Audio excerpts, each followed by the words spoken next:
मुजफ्फरपुर के एसकेएमसीएच का निरीक्षण करने जब सुप्रीमो पप्पू यादव पहुंचे और वहां की व्यवस्था देखकर पप्पू यादव भड़क उठे।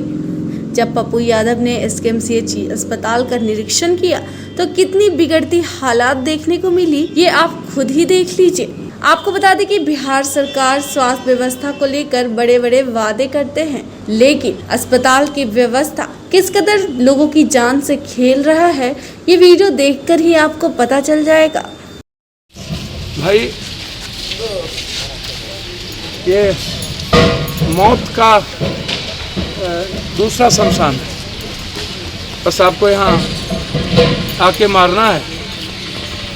सारी व्यवस्था तैयारी पहले से जल्लाद बैठे हैं, आपको मारेगा और दूसरा दुल्हन की तरह शमशान सजी भी है, वहाँ ले जाके जला देना। 4-5 बातें हैं। फर्स्ट बात कि आप बोलते हैं कि मैं मानव चैन को तोड़ूंगा तब कोरोना कंट्रोल करेंगे, आप कर्फ्यू लगाते हैं। अपनी पाप को ढकने के लिए आपको जो जो मन में होता आप करते हैं कि ताकि आपकी आवाज़ न हो, घर से लोग निकले नहीं, डरे रहें। और मैं अपनी मनमानी करता, 70, 80, 90 लाशें एक दिन में एक गुलबी घाट पे जलती है, आप उसको 22, 21, 28 करते हो। जबकि सिर्फ एनएमसीएच से मैं 15वां दिन हो गया हूँ लगभग अस्पताल। मैं सिर्फ इतना कह सकता हूँ, अभी मैं 3 लाश देख के आया हूँ जस्ट सामने में। एक भी डॉक्टर नहीं गए, एक डॉक्टर किसी को टच नहीं करते हैं यहाँ, बस खौफ का वातावरण है। शायद जानवर नहीं रह सकता है वार्ड में। लैट्रिन बाथरूम का जो एक फुटेज में लाया हूँ, यदि आप देख लीजिएगा तो कुत्ता डेथ कर जाएगा। किसी भी बाथरूम में पानी नहीं चलता है, कोई साफ करने वाला नहीं है, रात में कोई डॉक्टर नहीं रहते। सीनियर डॉक्टर तो कभी जाता नहीं, जूनियर भूल चूक से कभी कभी चला भी गया, वो भी बड़ी मेहरबानी और बड़ी कृपा के साथ। दवाई लोग बाहर से लाते हैं। मैंने कई बार कहा कि हिंदुस्तान की माफिया सजग है। 7 दिन पहले कहा था कि 5 ऐसी दवाई है जो भारत से आउट ऑफ ब्लैक हो जाएगा, चाहे वो विटामिन सी हो, डेक्सोना हो, एंटीपैलिन हो। 7 ऐसी दवाई है जो अब नहीं मिलेगी भारत में। आपको उसको खरीदने के लिए 15,000 20,000 रुपये। आप जिस जान रक्षक दवाई की बात इतना हल्ला हो रहा है, मेडिसिविर शिविर शिविर शिविर 40,000 60,000, अब तो 1 लाख की लगभग चली, 500 इनको डिस्ट्रीब्यूट करना है। जबकि यहाँ पर प्राइवेट नर्सिंग होम लगभग बहुत कम है। ये उत्तर बिहार का सबसे बड़ा एसकेएमसीएच एक हॉस्पिटल है। कल आने के बाद अभी तक रेमडेसिविर किसी को नहीं प्राप्त हुआ है, जबकि ऑक्सीजन लेवल किसी का 85 है, किसी का लेंस 25 से ऊपर खत्म हो चुका है। 3 दिनों से 85, 84, 58 तक ऑक्सीजन लेवल है, लेकिन उसको कोई टच करने वाला डॉक्टर नहीं है उनके यहाँ पर है। अब आप मानव चैन की बात करते हैं, एक पेशेंट के साथ 3-3, 4-4 आदमी है, 5 आदमी है, क्योंकि कोई नर्स छूता नहीं है, कोई जाता नहीं है, वार्ड बॉय होता नहीं है।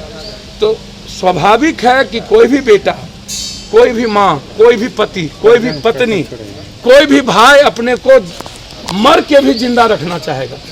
अब आप सोचिए कि जो पॉजिटिव वार्ड में जा करके उनकी सेवा करता है और वही सब्जी लाने जाता है, वही गांव जाता है, वही खाना लाता है, तो आप कहाँ ले जा रहे हैं कोरोना? कौन बच जाएगा? यदि कोरोना है और आप ये कह रहे हैं कि कोरोना छुआछूत यदि चेन नहीं तो बनाई गई, इसीलिए आप लॉकडाउन की बात करते हैं, जबकि लॉकडाउन का प्रॉपर केयर जो है ये आम आदमी के पैसे को डाइवर्सिटी के लिए। लॉकडाउन का मतलब है कि हमारी गलतियों को कोई बोले ना, हम लाठी चलावे, हम मारे, हम किसी की आवाज बंद कर दें, कोरोना वायरस एक्ट के तहत तुम पर केस कर दें। लॉकडाउन का मतलब है कि तुम चुपचाप उस कंट्री, उस लोकतंत्र कंट्री में कैद हो जाओ जो हुक्म मैं देता हूं। हालात अच्छे नहीं हैं। रात में ये अपना कभी कभी ऑक्सीजन की लगती है, कभी लेवल की लगती है। आप लेती हमारा